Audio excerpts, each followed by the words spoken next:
കവിത വീണപൂവും കവി. പ്രിയ കവി, ഞാൻ നിങ്ങളെ കാത്തു കിടക്കുകയായിരുന്നു. ഒരു വീണപൂവ് തന്നെ.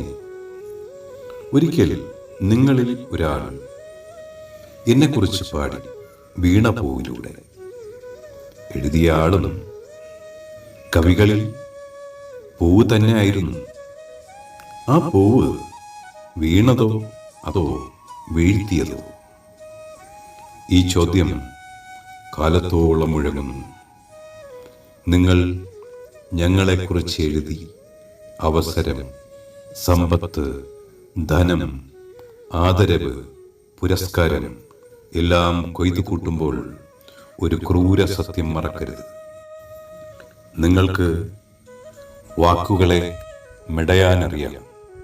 പക്ഷേ അതിലെ കവിതയുടെ ജീവനാളം ജ്വലിപ്പിക്കാൻ പറഞ്ഞാൽ നിങ്ങൾ വെറുമൊരു മിഥ്യാബോധം മാത്രമാണ്. എനിക്കത് എല്ലായ്പ്പോഴും വ്യക്തമായിരുന്നു. നിങ്ങൾക്കുള്ളതുപോലെ കണ്ണും കാതും മൂക്കും ചിന്തയും എല്ലാം ഞങ്ങൾക്കും നൽകപ്പെട്ടു. നാവ് മാത്രം കടിഞ്ഞാൺ വീണു.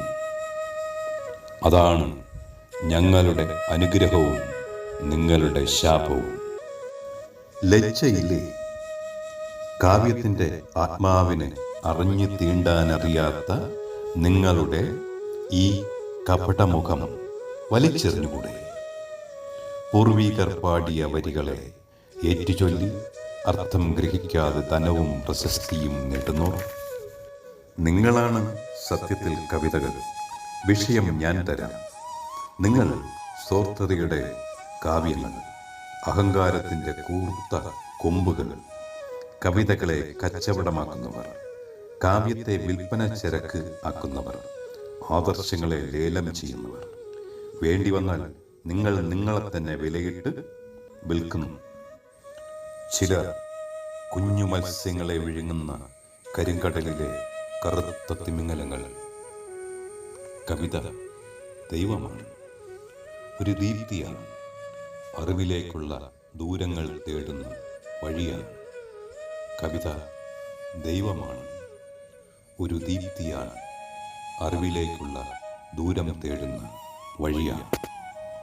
ഹരിചന്ദ്ര ബാബു, കാട്ടാക്കട.